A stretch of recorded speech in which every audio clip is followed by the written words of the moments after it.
ಮಕ್ಕಳಿಂದ ಹಿಡಿದು ದೊಡ್ಡೋರವರೆಗೂ ಬಹಳ ಇಷ್ಟಪಟ್ಟು ತಿಂತಕ್ಕಂಥ ಒಂದು ರವೆ ರೊಟ್ಟಿ ಮಾಡೋದನ್ನು ತೋರಿಸ್ತಾ ಇದ್ದೀನಿ. ಈ ವಿಧಾನದಲ್ಲಿ ಮಾಡಿಕೊಂಡ್ರೆ ಮಕ್ಳಿಗೂ ಅಷ್ಟೇ ದಿಢೀರಂತ ಲಂಚ್ ಬಾಕ್ಸ್ಗೆ ಪ್ರಿಪೇರ್ ಮಾಡಿ ಕೊಡ್ಬೋದು. ಮಧ್ಯಾಹ್ನದವರೆಗೂ ಅಷ್ಟೇ ಬಹಳ ಫ್ರೆಶ್ ಆಗಿರುತ್ತೆ, ಹಾಗೆ ಗರಿಗರಿಯಾಗಿರುತ್ತೆ. ಬನ್ನಿ ಇದನ್ನು ತುಂಬ ಸುಲಭವಾಗಿ ಕಡಿಮೆ ಸಮಯದಲ್ಲಿ ಯಾವ ರೀತಿ ಮಾಡೋದು ಅಂತ ನೋಡೋಣ. ಅದಕ್ಕಿಂತ ಮುಂಚೆ ನಮ್ಮ ಚಾನಲ್ನ ಸಬ್ಸ್ಕ್ರೈಬ್ ಮಾಡ್ಕೊಂಡಿಲ್ಲ ಅಂತಂದರೆ ಸಬ್ಸ್ಕ್ರೈಬ್ ಮಾಡ್ಕೊಳ್ಳಿ. ಪಕ್ಕದಲ್ಲಿರ್ತಕ್ಕಂಥ ಬೆಲ್ ಬಟನ್ನ ಪ್ರೆಸ್ ಮಾಡಿ. ನಾನಿಲ್ಲಿ ಒಂದು ಬೌಲ್ನ ತೊಗೊಂಡು ಇದಕ್ಕೆ 1/4 kg ರವೆನ ಸೇರಿಸ್ಕೊಳ್ತಾ ಇದ್ದೀನಿ. ನಾನಿಲ್ಲಿ ಚಿರೋಟಿ ರವೆನ ತೊಗೊಂಡು ಸೇರಿಸ್ಕೊಂಡಿದ್ದೀನಿ. ನೀವು ಬೇಕಿದ್ದರೆ ಮೀಡಿಯಮ್ ರವೆನೂ ಬೇಕಿದ್ದರೆ ಸೇರಿಸ್ಕೋಬೋದು. ಇದಕ್ಕೇನೆ ಸ್ವಲ್ಪ ಕೊತ್ತಂಬರಿ ಸೊಪ್ಪು, 4 ಹಸಿಮೆಣಸಿಕಾಯಿನ ಸಣ್ಣದಾಗಿ ಹಚ್ಚಿ ಸೇರಿಸ್ಕೊಂಡಿದ್ದೀನಿ. ಸ್ವಲ್ಪ ಕರಿಬೇವಿನ ಸೊಪ್ಪನ್ನು ಕೂಡ ಸಣ್ಣದಾಗಿ ಹಚ್ಚಿ ಸೇರಿಸ್ಕೊಂಡಿದ್ದೀನಿ. ಒಂದು ಈರುಳ್ಳಿನ ಚಾಪ್ ಮಾಡಿ ಸಣ್ಣದಾಗಿ ಚಾಪ್ ಮಾಡಿ ಸೇರಿಸ್ಕೊಂಡಿದ್ದೀನಿ.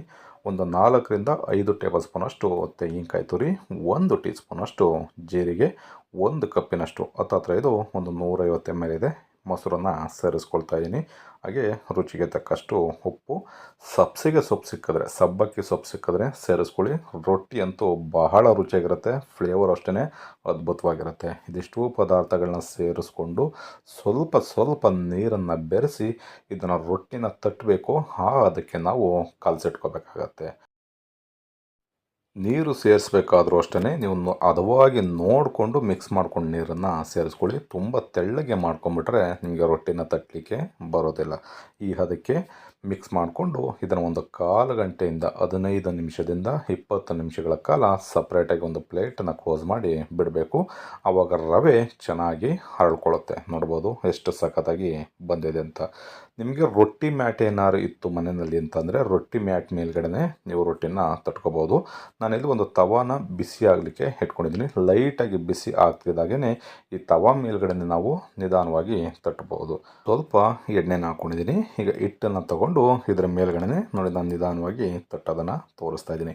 ಈ ಥರ ಬೇಕಿದ್ರೂ ನೀವು ರೊಟ್ಟಿನ ತಟ್ಕೋಬೋದು. ಅಥವಾ ಮ್ಯಾಟ್ ಇತ್ತು ಅಂತಂದರೆ ರೊಟ್ಟಿ ಮ್ಯಾಟು ಅದ್ರ ಮೇಲ್ಗಡೆನೂ ತಟ್ಟಿ ಇದಕ್ಕೆ ಸೇರಿಸ್ಕೋಬೋದು. ಇವೆರಡೂ ಆಗಲ್ಲ ಅನ್ನೋದಾದರೆ ನಿಮಗೆ ಪ್ಯಾಕೆಟ್ ಎಣ್ಣೆ ಬರುತ್ತಲ್ಲ, ಸನ್ಪ್ಯೂರ್ ಈ ಥರದ್ದೆಲ್ಲ ಬರುತ್ತಲ್ಲ, ಆ ಕವರ್ ಬರುತ್ತಲ್ಲ, ಆ ಕವರ್ನ ರೌಂಡಾಗಿ ಹರ್ಕೊಂಡು ಅದ್ರ ಮೇಲ್ಗಡೆ ತಟ್ಟಿ ಸೇರಿಸ್ಕೋಬೋದು.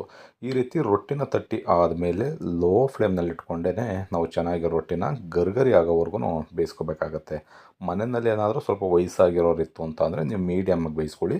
ದೊಡ್ಡವರು ಅಥವಾ ಮಕ್ಕಳಿದ್ರು ಅಂತ ಅಂದರೆ ಸ್ವಲ್ಪ ರೋಸ್ಟ್ ಆಗಿ ನೀವು ರೊಟ್ಟಿನ ಬೇಯಿಸ್ಕೊಂಡ್ರೆ ಬಹಳ ಗರ್ಗರಿ ಆಗಿರ್ತಕ್ಕಂಥ ರವೆ ರೊಟ್ಟಿ ರೆಡಿ ಆಗುತ್ತೆ. ನೋಡ್ಬೋದು ನನಗೆ ಎರಡೂ ಬದಿನಲ್ಲಿ ಒಂದು 4ರಿಂದ 5 ನಿಮಿಷಗಳ ಕಾಲ ಮೀಡಿಯಮ್ ಫ್ಲೇಮ್ ಅಥವಾ ಲೋ ಫ್ಲೇಮ್ನ ಇಟ್ಕೊಂಡೆ ಈ ರೀತಿ ಚೆನ್ನಾಗಿ ಬೇಯಿಸ್ಕೋಬೇಕಾಗತ್ತೆ. ನಾನು ಇನ್ನೊಂದು ರೊಟ್ಟಿನ ರೊಟ್ಟಿ ಮ್ಯಾಟ್ನಲ್ಲಿ ತಟ್ಟಿ ತೋರಿಸ್ತಾ ಇದ್ದೀನಿ. ಈ ಥರ ಮ್ಯಾಟ್ ಬೇಕಾದರೆ ನಿಮಗೆ ಅಮೆಝಾನಲ್ಲಿ ಹೋಗಿ ರೊಟ್ಟಿ ಮ್ಯಾಟ್ ಅಂತ ಹೊಡೆದ್ರೆ ಬರುತ್ತೆ. ಅಲ್ಲಿ ಬೇಕಿದ್ರೂ ನೀವು ಪರ್ಚೇಸ್ ಮಾಡ್ಕೋಬೋದು. ಈಗ ಇದನ್ನು ಅಷ್ಟೇ ಎರಡೂ ಬದಿನಲ್ಲಿ 4ರಿಂದ 5 ನಿಮಿಷಗಳ ಕಾಲ ಚೆನ್ನಾಗಿ ರೊಟ್ಟಿನ ಬೇಯಿಸ್ಕೋಬೇಕು. ನೋಡಿದ್ರಲ್ಲ, ತುಂಬ ಸುಲಭವಾಗಿ ರವೆ ರೊಟ್ಟಿನ ಒಂದು 10ರಿಂದ 15 ನಿಮಿಷದಲ್ಲೇ ರೆಡಿ ಮಾಡ್ಕೋಬೋದು. ತುಂಬ ರುಚಿಯಾಗಿರುತ್ತೆ. ಈ ರೊಟ್ಟಿಗೆ ನೀವು ಆಲೂಗೆಡ್ಡೆ ಪಲ್ಯ ಹಾಗೆ ಕೆಂಪು ತೆಂಗಿನಕಾಯಿ ಚಟ್ನಿನ ಮಾಡಿಕೊಂಡ್ರೆ ಇನ್ನು ಬಹಳ ಅದ್ಭುತವಾಗಿರುತ್ತೆ. ಈ ರೆಸಿಪಿ ನಿಮಗೆ ಇಷ್ಟ ಆಯಿತು ಅಂತ ಅಂದ್ಕೊಳ್ತೀನಿ. ಇಷ್ಟ ಆಗಿದರೆ ಆದಷ್ಟು ಜನಕ್ಕೆ ಈ ರೆಸಿಪಿನ ಶೇರ್ ಮಾಡಿ. ಹಾಗೆ ನೀವು ಕೂಡ ಮರಿದೇನೆ ಮನೆಯಲ್ಲಿ ಒಂದು ಸಲ ಈ ರೆಸಿಪಿನ ಟ್ರೈ ಮಾಡಿ. ಹೊಸ್ದಾಗಿ ನೋಡ್ತಾ ಇರ್ತಕ್ಕಂಥವ್ರು ನಮ್ಮ ಚಾನಲ್ನ ಸಬ್ಸ್ಕ್ರೈಬ್ ಮಾಡ್ಕೊಂಡಿಲ್ಲ ಅಂತಂದರೆ ಸಬ್ಸ್ಕ್ರೈಬ್ ಮಾಡ್ಕೊಳ್ಳಿ. ಪಕ್ಕದಲ್ಲಿ ಇರ್ತಕ್ಕಂಥ ಬೆಲ್ ಬಟನ್ನ ಪ್ರೆಸ್ ಮಾಡಿ. ಫೇಸ್ಬುಕ್ಕಲ್ಲಿ ನೋಡ್ತಾ ಇರ್ತಕ್ಕಂಥವ್ರು ನಮ್ಮ ಪೇಜನ್ನು ಫಾಲೋ ಮಾಡ್ಕೊಳ್ಳಿ. ಮರಿದೇನೆ ನೀವು ಕೂಡ ಒಂದು ಸಲ ಟ್ರೈ ಮಾಡಿ ಹೇಗಿತ್ತು ಅನ್ನೋದನ್ನು ಕಮೆಂಟ್ ಮಾಡಿ ತಿಳಿಸಿ. Thank you.